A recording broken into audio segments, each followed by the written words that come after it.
Shalom, shalom, Beth Ariel et amis de Beth Ariel. Bienvenue à notre service, à notre sabbat aujourd'hui. Aujourd'hui, nous allons voir un sujet profond où Dieu va nous donner un repos avec lui dans l'état éternel, alors que finalement le péché sera quelque chose du passé que nous n'aurons plus. Le message ce matin s'appelle Israël, le second Adam. Et avec le sabbat, nous voyons que c'est un temps fixé, donc qui nous parle du passé et du présent et même du futur au moment où nous serons enfin avec le Seigneur. Et c'est ce que nous allons voir dans les fêtes du Seigneur ce matin, au moment où nous serons dans le royaume éternel avec Dieu qui a préparé d'avance une place pour ceux qui croiront en lui. Nous allons trouver beaucoup de fêtes dans le texte de Lévitique 23, mais à chaque fois que nous les examinons, ça nous amène dans une nouvelle aventure, une nouvelle information. Pourtant, à partir des mêmes textes, comment cela peut-il être? Bien, c'est la parole de Dieu, donc il y a beaucoup de profondeur dans la parole de Dieu qui nous fait qu'on découvre toujours, même si année après année, on célèbre cette fête et on parle de cette fête selon les mêmes versets, mais on découvre souvent autre chose de plus profond. Bien, avant qu'on aille plus loin, je veux partager avec vous certaines choses qui se passent présentement dans le monde et que certaines prophéties qui datent de plus de 4000 ans et certaines d'environ 2000 ans et des prophéties, on voit qui sont en train de se produire devant nos yeux à travers le monde. On voit qu'il y a comme des indices, des traces dans la parole qui nous font voir qui sont des avertissements et en même temps une invitation de la part de Dieu de se tourner vers lui pour le salut.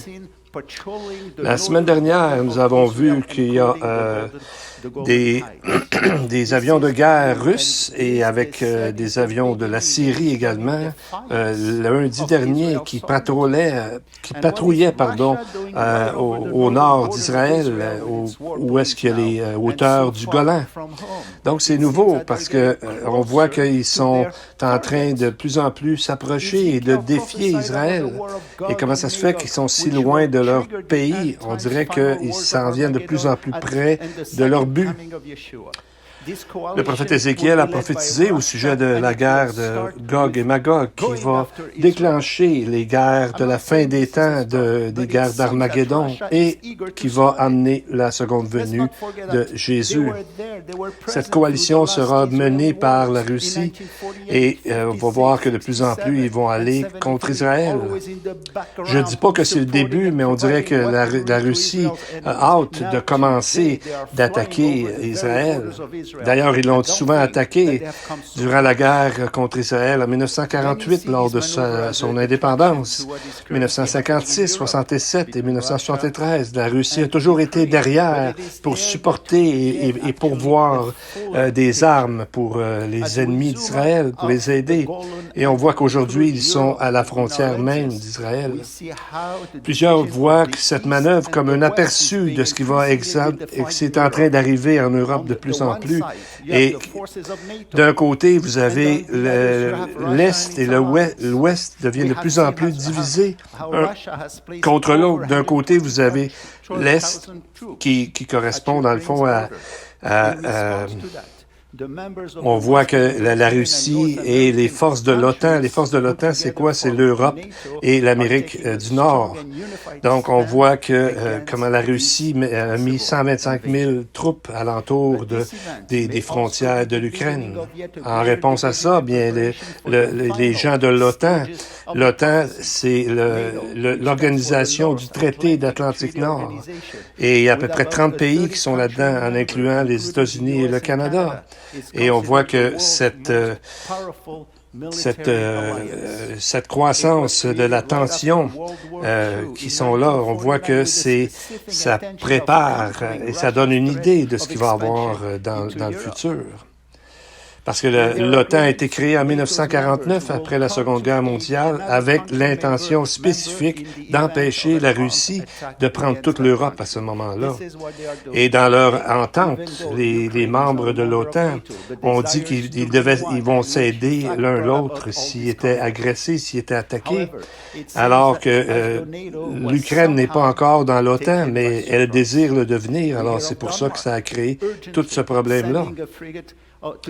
Mais on voit qu'on dirait que l'OTAN n'était pas vraiment prête. On dirait qu'on a été pris par surprise. On a entendu le Danemark qui a envoyé une frégate dans la mer Baltique et qui a déployé des jets F-16 à envoyer à la Lituanie. L'Espagne aussi a envoyé des bateaux pour joindre la force navale de l'OTAN, alors que la France a exprimé sa hâte, est prête à envoyer des troupes en Roumanie, et les Pays-Bas ont envoyé deux F-35 à la Bulgarie. Donc, on voit que toutes ces nations sont en train de se mettre ensemble, et nous voyons que si l'OTAN n'était pas vraiment prête, comme on peut le voir, on voit que ça va probablement leur donner l'idée qu'il faut absolument qu'ils se mettent ensemble de façon plus proche pour éviter ces problèmes-là. Mais on voit que ça ressemble beaucoup à ce que Daniel et Jean dans l'Apocalypse qui disent qu'ils vont probablement s'armer avec un dernier personne qui va régner sur le monde. En fait, c'est l'Antichrist. Et donc, on voit que c'est probablement dans l'OTAN que ça viendrait, parce que on a déjà dit que l'Antichrist n'est pas un juif comme tel, mais quelqu'un parmi les non-juifs, alors que le faux prophète, lui, serait un juif. Mais on a vu que l'Allemagne, par contre, n'a pas embarqué dans cette coalition contre la Russie. Bien, on se demande pourquoi. Bien, parce que l'Allemagne, qui est pourtant un des plus riches pays de l'Europe, pourtant pour son gaz, pour avoir pour pouvoir chauffer les maisons et autre chose, son gaz, ils le prennent en Russie. Et ça ressemble vraiment à ce que les prophéties nous disent, que l'Allemagne va se mettre avec la coalition de Gog et Magog, et à la fin vont monter contre Israël. Dans les anciens textes juifs, le Targum sur Ézéchiel, le Talmud et dans d'autres écrits, on identifie Gomer avec Germania, ou aujourd'hui, on peut dire la Germanie, qui va se mettre avec les Russes contre Israël dans les prophéties. Donc, ce n'est pas des événements isolés, mais on voit que de plus en plus, ça correspond à plusieurs traces que nous voyons dans les prophéties. Et on voit que ces choses, même si elles vont tranquillement, c'est en train tout de se préparer. Et Dieu, c'est lui qui... Pardon, c'est lui qui empêche que ça aille trop vite, parce que Dieu est patient et il désire que de plus en plus de gens viennent à lui. Et aujourd'hui, comme la Bible dit, c'est le jour du salut. Alors, nous vous invitons à le faire. Ceux qui ne l'auraient pas fait encore, c'est vraiment important. Il y a quelques jours, j'ai eu une rencontre avec les gens qui vont dans la rue pour offrir des Nouveaux Testaments, des Anciens Testaments aux gens. Et on voit que dans les derniers 18 ans, il n'y a jamais eu autant de gens qui ont été intéressés à écouter et à même recevoir les Écritures. Donc, on voit que les champs sont prêts pour la récolte. Prions pour ça parce que Jésus nous a dit ça spécifiquement. Prions pour nos enfants comme nous faisons toujours. Baruch Shem Kevod Malchuto Le'olam Va'ed. Blessed be His name, whose glorious kingdom is coming and is forever and ever. Havinu Malkenu. We as one congregation, as one body, lift up our children to your throne and pray for great blessings and protection for each one of them. We pray that their love for you would grow and increase in Yeshua's name. Help them to see life through you. Help them to realize your comforting and strengthening presence with and within them. And Lord, considering all this that is happening around us, we pray that they will set their minds on things above, not just what's going on here.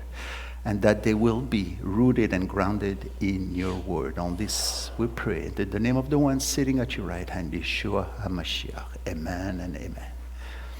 Bien, comme on a commencé, on récite cette ancienne prière avant d'ouvrir les Écritures.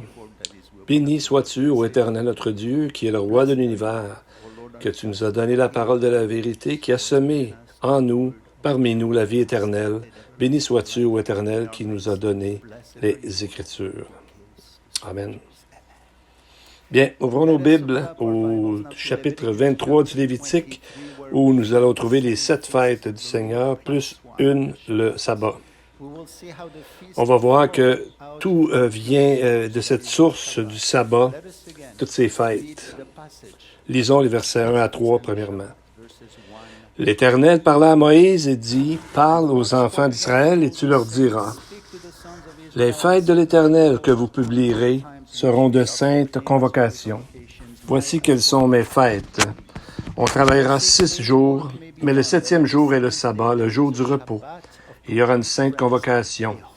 Vous ne ferez aucun ouvrage, c'est le sabbat de l'Éternel dans toutes vos demeures. » Donc les Juifs, à travers les siècles, ont toujours vu l'importance primordiale du sabbat dans les Écritures, tellement qu'il y en a qui l'ont, dans le fond, qui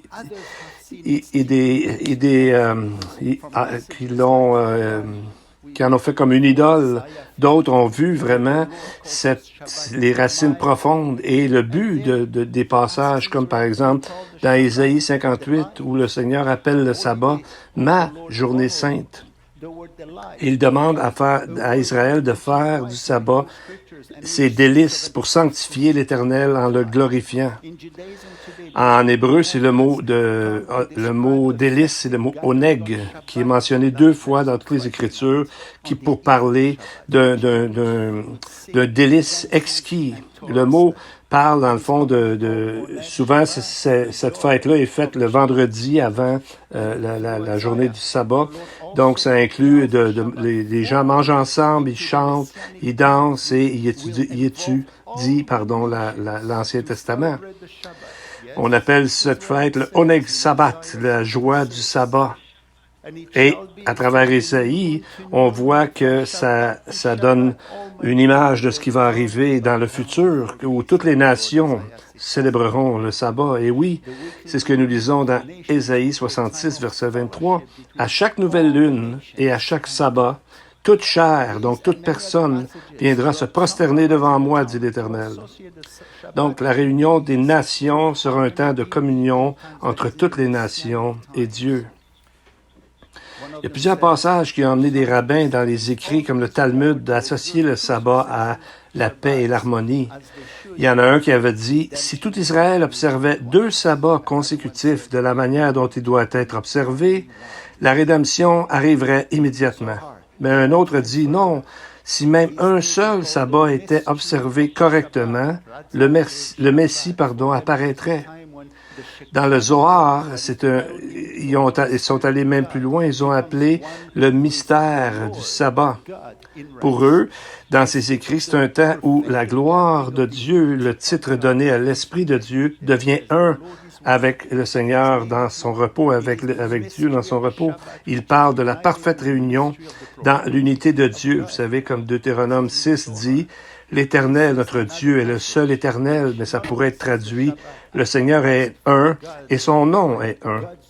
Ils le disent dans ces textes-là, c'est le mystère du sabbat lorsqu'il y a unité dans la pluralité de Dieu, si on peut utiliser le mot unité, parce que Dieu, de par sa nature, c'est parfaitement uni. Donc, c'est pas qu'à un moment donné, un arrive et là, à ce moment-là, ils sont parfaits. Mais c'est l'image qu'ils avaient trouvée qui était le plus près de ce que nous connaissons, ce que nous pouvons connaître de la Trinité, en fait. Et on voit que c'est important ce jour-là quand même, parce que c'est pas juste de suivre une journée, mais le sabbat devrait être partout dans notre présent, chaque jour, chaque moment dans la vie d'un croyant. Les 3 éléments principaux dans le sabbat, c'est le passé et le présent. Donc, se rappeler notre moment où nous avons compris et nous sommes convertis, et vivant aujourd'hui dans les préceptes de la Bible, du sabbat, et aussi considérant le futur, où est-ce que nous serons enfin dans la paix et l'harmonie totale, éternelle avec Dieu. Donc, c'est l'idée du repos présentement que Jésus a démontré de façon très puissante. Parce que Jésus, lorsqu'il était sur la terre, il a proclamé le vrai sabbat aux gens qui étaient chargés avec toutes ces lois qu'ils avaient ajoutées. À travers ces 3 ans de ministère, il a fait 7 miracles exactement dans les jours de sabbat.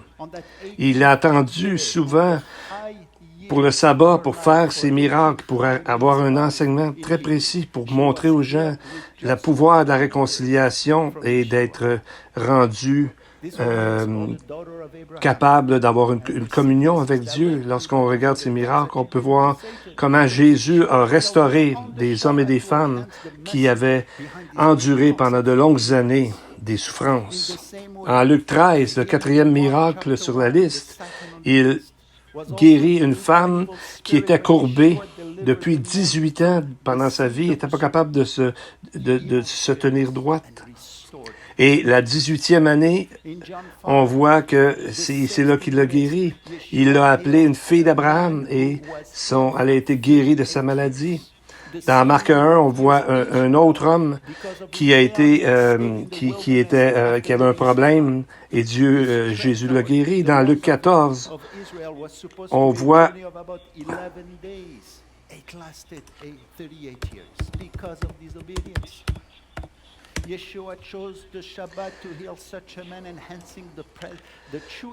on voit un homme dans Luc 14 qui était un gonflement généralisé, qui était hydropique, qui devait être complètement paralysé parce que il était dans un lit et Jésus l'a fait sortir, l'a fait guérir. Dans Jean 5, le 6e de la liste, Jésus guérit un homme qui était malade depuis 38 ans, le même nombre d'années qu'Israël a été dans le désert lors de la rébellion.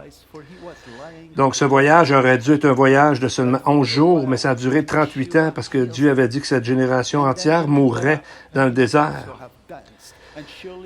Donc, imaginez-vous cet homme qui ne pouvait pas se lever quand il était guéri. Imaginez-vous qu'il se lève et il marche, il peut sauter, il peut courir, tellement joyeux.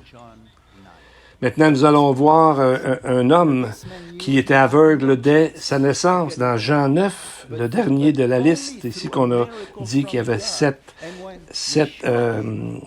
guérisons durant le jour du sabbat. Le dernier de la liste, c'est un homme qui avait aucune chance de guérir parce qu'il était aveugle de naissance. Donc, c'est pas quelque chose qui est arrivé après. Et l'importance ici, c'est comment Jésus a choisi de guérir cet homme, parce que ce miracle nous amène directement en arrière à la création. Jean 9, verset 6. Après avoir dit cela, il cracha à terre, fit de la boue avec sa salive, puis il appliqua cette boue sur les yeux de l'aveugle. Jésus aurait pu juste dire un mot, claquer des doigts, et cet homme aurait été guéri. Mais pourquoi a-t-il fait tout ce scénario-là et pris de la terre et mis avec sa salive, mis sur l'œil? Bien, vous savez, dans Genèse, on sait que l'homme a été créé de la poussière de la terre. Donc, en utilisant la même poussière de la terre et en faisant comme une glaise, il a montré qu'il était venu restaurer le sabbat qui avait été perdu. Donc, d'être avec Jésus, c'est comme regagner le paradis, c'est comme enfin connaître le repos que Dieu a préparé pour nous. Et ils savaient, les gens, que c'était un miracle que seulement le Messie pouvait faire, parce que cet homme guéri, il a dit, verset 32, « Jamais on a entendu dire que quelqu'un ait ouvert les yeux d'un aveugle né. Si cet homme ne venait pas de Dieu, il ne pourrait rien faire. » Et dans cette histoire, on voit que c'est une guérison très, très touchante. Parce qu'après avoir été guéri, Jésus, il vient lui le voir et lui demande, « Crois-tu au Fils de Dieu? » L'homme qui a été guéri, il l'avait jamais vu, il était aveugle avant, il a dit, « Et qui est-il, Seigneur, afin que je croie en lui? » Et c'est là que Jésus s'est révélé à lui, il lui a dit, « Tu l'as vu, dit Jésus. Celui qui te parle, c'est lui. Tout de suite, l'homme l'a reconnu, le reconnu dans le sens qu'il a compris ça, et même s'il l'avait jamais vu. Et c'est ce qui va être notre expérience, à nous aussi qui croyons, mais on ne l'a pas encore vu. Et c'est là qu'il a dit, cet homme guéri, « Je crois, Seigneur », et il se courba devant lui et l'adora. Donc, c'est vraiment ça qui est derrière l'esprit du sabbat, de trouver Dieu, de trouver enfin le salut et la guérison. Dans Matthieu 12, le premier miracle, on voit que Jésus guérit un homme avec la main sèche ou paralysée. Pourquoi choisir un homme avec une main paralysée? En grec, ce mot est souvent utilisé pour décrire ce qui est inerte, ce qui ne peut pas rien produire. La Septante utilise 42 fois ce mot-là pour décrire une terre qui est asséchée, qui n'a pas d'eau, qui ne sert à rien, qui ne produit rien. Ensuite, Jésus est venu aider cet homme à servir, à produire dans sa vie. Et de la même façon qu'il a fait que la belle-mère de Pierre a été guérie dans Marc chapitre 1. Pardon. Le troisième miracle qui a été fait durant le sabbat, c'est ce qu'il a fait à ce moment-là, c'est que ça représente ces moments avec Dieu qui nous rendent complets avec Dieu. C'est ce que ce miracle-là venait de dire. Et à travers tous les miracles des 7 sabbats, on voit que dans Israël était pris avec plusieurs problèmes politiques et religieux. Et que bientôt il perdrait le temple. Et c'est pour ça que Jésus leur a même dit, car le Fils de l'homme est le maître du sabbat. Matthieu 12, 8. Donc c'est à travers lui que la paix du sabbat émane. Donc, juste le titre de Fils de l'homme, il y a beaucoup de puissance dans ce nom. Et il savait qui il était parce que Daniel 7, 13, 14, Daniel le décrit comme quelqu'un semblable à un Fils de l'homme à qui on donna la domination, la gloire et le royaume. Donc, ce Fils de l'homme est le maître du sabbat dans le sens qu'il est capable de donner la paix et de garder active et totalement éternelle la promesse d'un royaume où est-ce que le repos sera avec Dieu pour la paix et l'harmonie éternelle. Pardon. Il y a un autre élément avant de parler du sabbat, qu'on va parler des fêtes d'Israël. On a vu que le 7e jour a été sanctifié par Dieu dans Genèse, mais les commandements ont été donnés beaucoup plus tard dans la loi mosaïque et seulement à Israël. Mais ça ne veut pas dire que les croyants entre les deux n'avaient pas les grands bénéfices du sabbat biblique. Donc, ça nous rappelle des non-juifs et des juifs qui étaient avant la loi et d'autres après la loi et d'autres encore durant la loi qui ont expérimenté l'essence du sabbat comme on voit dans ce qu'on appelle le temple de la renommée des croyants dans les textes de Hébreux, chapitre 11 et 12. Ces gens-là, ils étaient soit avant la loi et pendant la loi aussi, et même après la loi. Romains 2,14, où Paul nous dit, inspiré par l'Esprit, il dit, « Quand les païens qui n'ont pas la loi font naturellement, ou qu'on pourrait dire par instinct, ce que prescrit la loi. » Le mot « par instinct » ou « naturellement » qui a été traduit, ça veut dire « à partir du cœur », parce que dans le cœur, Ecclésiaste nous dit que dans le cœur, on a la pensée de l'éternité. Donc, ces gens-là, sans avoir une loi précise, ont fait la bonne chose, se sont tournés par la foi vers Dieu. Mais, quel est le lien entre Adam et Israël? Comment ça se fait que la journée du sabbat, qui a été sanctifiée d'abord avec Adam, et le commandement lui a été donné, et ensuite ça a été donné plus tard, beaucoup plus tard à Israël? Quel est le lien entre cette période, ces deux périodes dans le fond? Il y a une très forte corrélation entre Adam et Israël qui nous emmène finalement à Yeshua. Il y a une corrélation qui amène que le pays ou la terre leur a été donné et les deux, à un moment donné, l'ont perdu. Et selon ce qu'on peut voir dans les Écritures, on dirait que ce pays-là est le même, plus ou moins selon les territoires, les frontières. Donc, si nous allons dans cette histoire, Genèse 2,15, et le texte dit « L'Éternel Dieu prit l'homme et le plaça dans le jardin d'Éden pour le cultiver et pour le garder. » Le mot « cultiver » veut surtout dire en hébreu d'adorer, de servir et d'avoir une communion avec Dieu. Et c'est là le but ultime de placer un homme dans le jardin d'Éden. Les commentateurs rabbiniques ont vu ce lien dans un des interprétations sur le sabbat et le psaume 82. Ils ont associé le fait de placer le jardin d'Éden proche où le temple a été construit, et c'est aujourd'hui, c'est cet endroit-là sacré là, en Israël. Ils ont dit que Adam fut donc chassé et sorti du jardin d'Éden pour demeurer sur le mont Moria.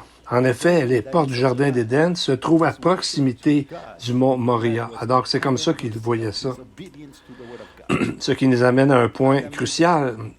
Genèse nous dit que la joie d'Adam, il y avait la possibilité de profiter de la terre et d'adorer Dieu. Mais tout ça dépendait de quoi? De son obéissance. Mais Adam s'est rebellé contre Dieu et Dieu l'a fait sortir du jardin. Genèse 3,24, c'est marqué qu'il a chassé Adam, il a mis à l'orient du jardin d'Éden les chérubins pour l'empêcher d'y retourner. Pardon. Cette histoire ressemble vraiment à l'histoire d'Israël. Après Adam, nous avons la rébellion de Caïn. Et ensuite, on a les nations et la rébellion des nations qui voulaient se faire un nom, pas écouter Dieu du tout. Donc, on parle de la tour de Babel, jusqu'à ce que, ultimement, Dieu choisisse, sans condition précise, un homme, Abraham, à travers qui il a dit qu'il va créer une nation. Donc, on voit que la nation d'Israël, au début, il y a eu le sabbat où est-ce qu'était Adam et la terre, et plus tard, on voit qu'il est en train de recréer un pays, et c'est là que le sabbat réapparaît dans le livre où nous sommes dans le Lévitique, et lorsqu'on parle du sabbat. Donc, on voit ici qu'il y a un lien entre la création et le Sinaï. Il y a un autre lien qu'on peut faire. Donc, on voit tout ce qu'on a vu jusqu'à maintenant et de Adam à Israël et ultimement à Yeshua. Il y a un autre lien intéressant qu'on peut faire avec Adam et Abraham, qui est celui à travers qui est venue la nation d'Israël. Genèse 2,10 dit « Un fleuve sortait d'Éden pour arroser le jardin, et de là, il se divisait en 4 bras. » Et même, les noms sont donnés. Le premier, Pison, le deuxième, Guiron, le troisième, c'est Hidékel, mais traduit, c'est le Tigre, et le quatrième, l'Euphrate. Et notez que lorsque la terre était donnée à Abraham, il y avait deux rivières pour l'entourer, donc c'était les frontières. Et 2 de ces rivières ont encore le même nom aujourd'hui, l'Euphrate et le Tigre. Et ça, c'était la frontière à l'est du pays qui avait été promis à Abraham. Donc, les anciens rabbins disaient que c'était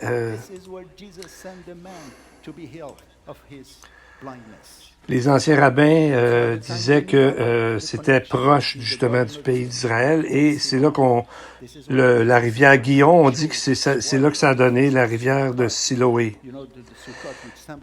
Donc on voit que cette rivière-là, c'est presque un petit filin d'eau maintenant, et on n'est pas certain que c'est la même chose aujourd'hui en Israël, mais l'idée est que ça avait déjà été dit.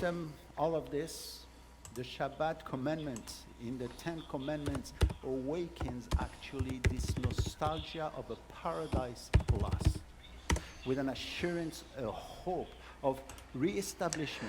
Je m'excuse parce qu'il y a des choses qui arrivent dans mon ordinateur, puis j'ai pas le choix ça me cause des problèmes, désolé.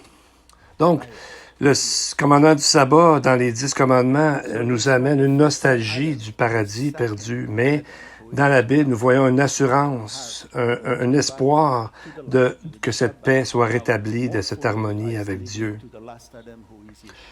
Donc, on voit dans les prochains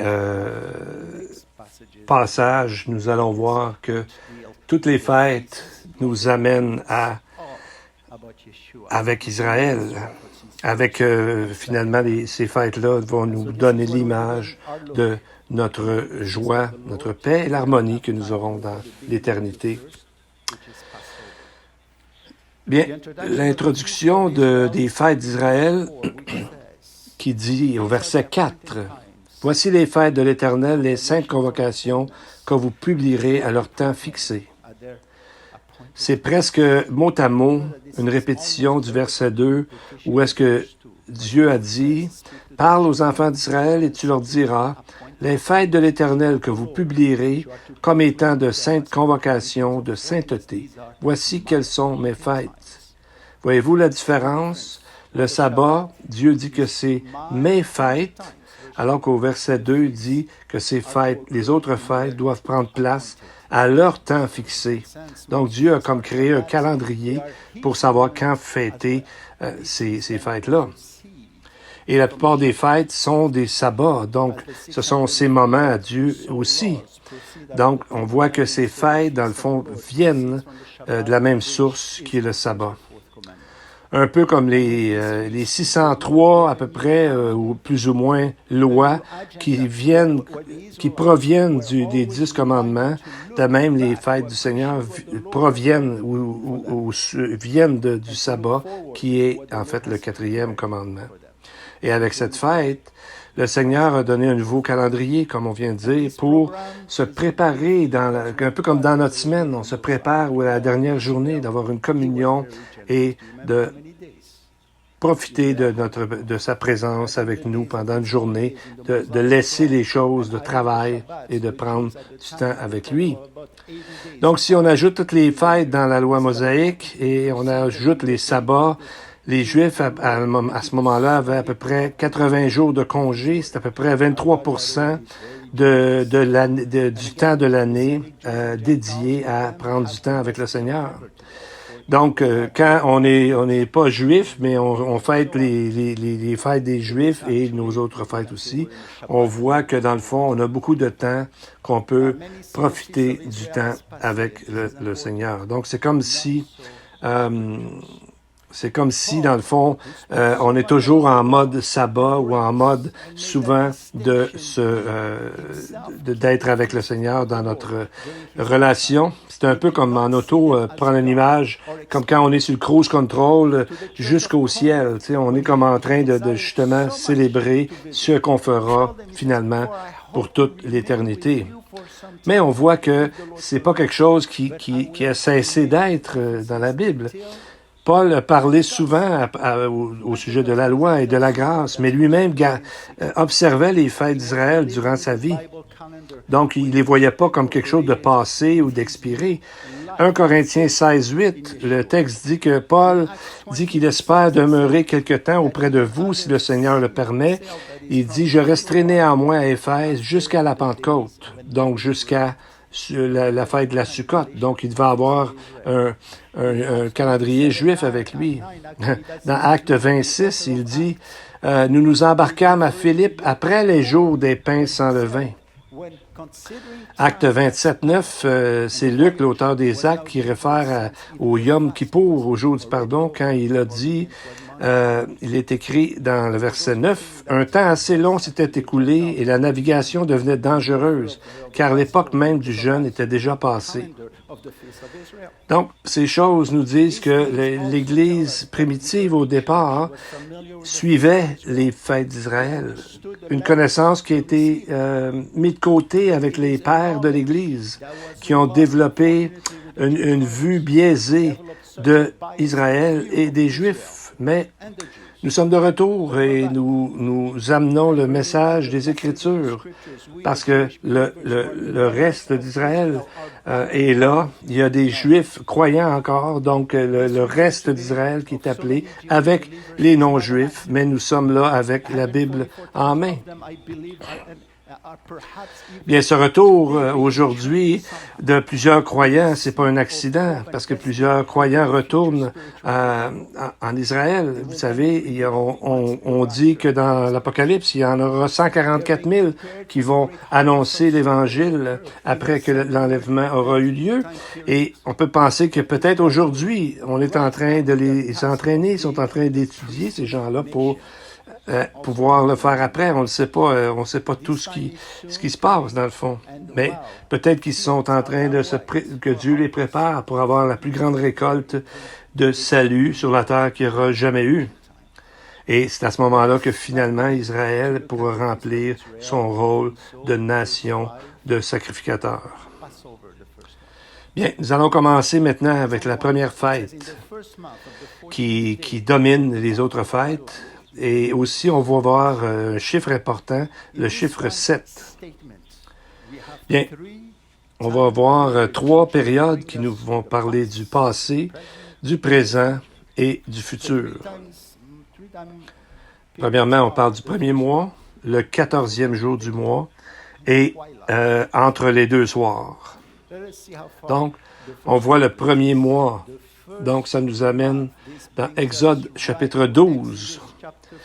Versets 1 et 2. L'Éternel dit à Moïse et à Aaron dans le pays d'Égypte, « Ce mois-ci sera pour vous le premier des mois. Il sera pour vous le premier des mois de l'année. » Donc, c'est le début de l'année. C'est ce que Dieu demande. Pourquoi ce mois-là est si important et pourquoi est-il différent de tous les calendriers des autres nations? Bien, la raison principale, c'est que c'est lié avec l'agneau de la Pâque. L'agneau est le plus important élément de la Pâque.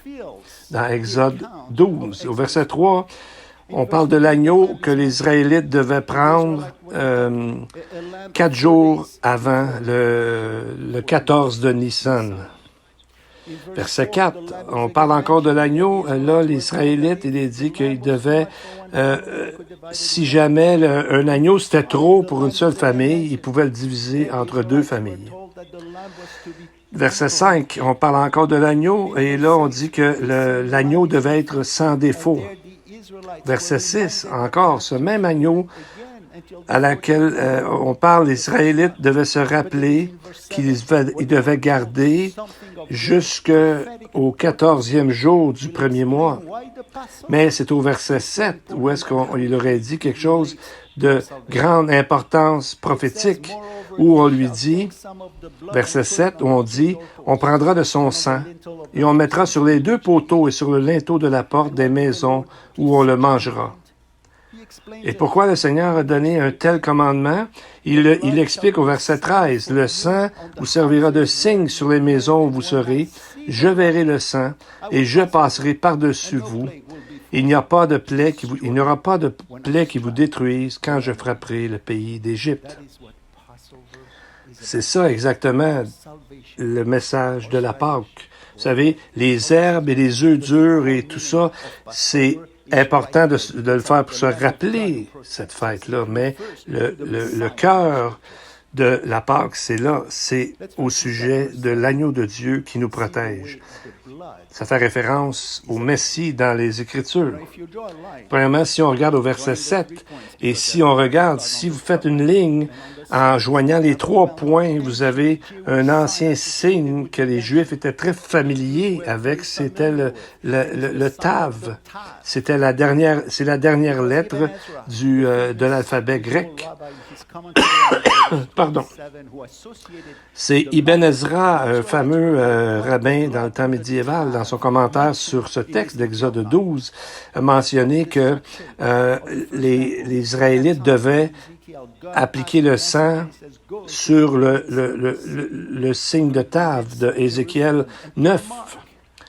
verset 4, qui dit, après la destruction du premier temple, Ézéchiel a amené ce message de la part de Dieu. L'Éternel lui dit, passe au milieu de la ville, au milieu de Jérusalem, et fais une marque sur le front des hommes qui soupirent et qui gémissent à cause de toutes les abominations qui s'y commettent.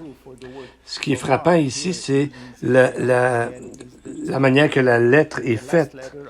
Dans l'ancien hébreu, on voit que le tav, c'est la dernière lettre et ça ressemble beaucoup à une croix. Donc, pour rappeler aux Israélites ce qu'ils ont fait, l'espèce de dessin qu'ils ont fait sur leur porte, ça faisait comme une croix. Les protégeait de quoi? Du jugement qui a tombé sur toute l'Égypte où ils demeuraient à ce moment-là, où tous les premiers-nés des humains, des animaux aussi sont tous morts. Donc, ça montrait leur protection. Et David, qui était aussi un prophète, a dit dans le psaume 22, 16, c'était un chapitre messianique, et il a parlé quelque chose qui est vraiment arrivé à Jésus. David a dit, ils ont percé mes mains et mes pieds. On voit ici le sens de cette fête, où le sang a été appliqué sur les maisons. Donc, c'est la même chose pour nous. Aujourd'hui, nous serons protégés du jugement si nous avons cru en Jésus. Et pourquoi ne pas le faire aujourd'hui? Pour ceux qui ne l'ont pas fait, n'attendez pas d'être trop tard. On dit dans la Bible qu'aujourd'hui est le jour du salut. On ne sait même pas ce qui va arriver dans 10 minutes, encore moins demain.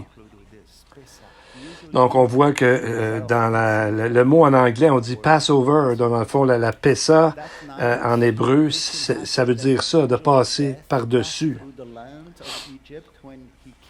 Et on voit que c'est dit qu'il passera au-dessus de cette maison et il n'y aura pas de premier-né qui va mourir dans cette maison.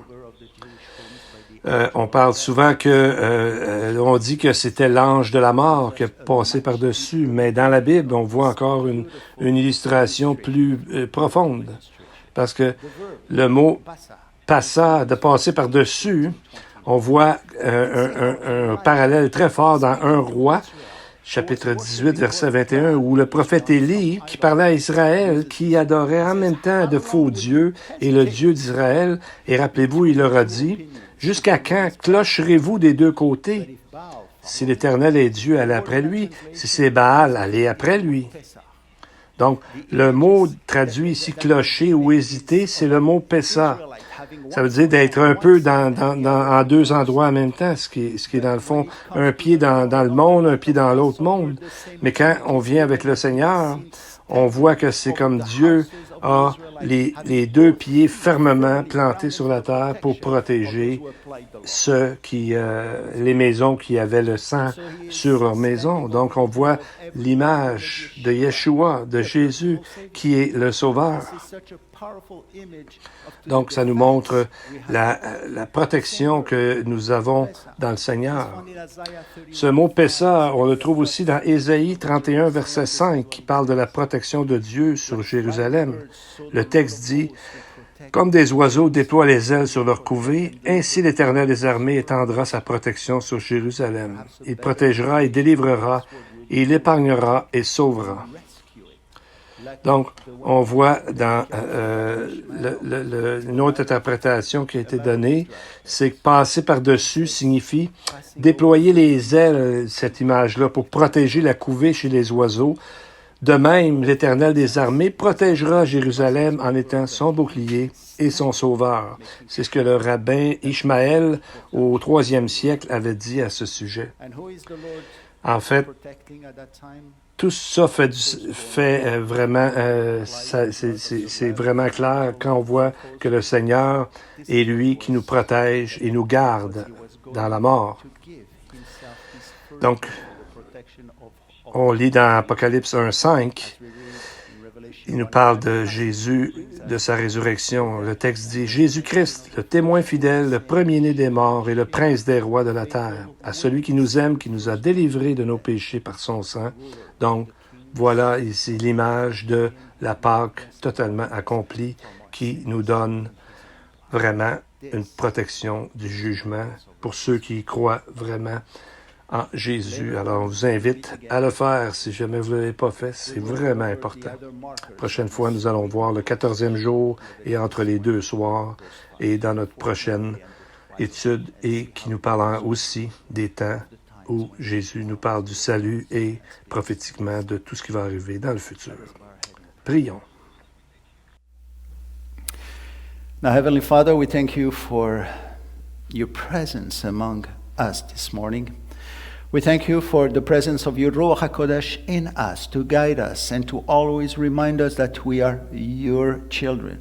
We also thank you for your word. We know that we can always find you among its powerful pages. Heavenly Father, teach us to be like you. Mold us into your image. Teach us to love. You are the God who sanctifies. And work in us what is pleasing to you, and encourage our heart in your ability to bring us to maturity, both as individuals and as a congregation. Because today, Lord, we wish to be lost in you. Touch each and every one here and those who are listening.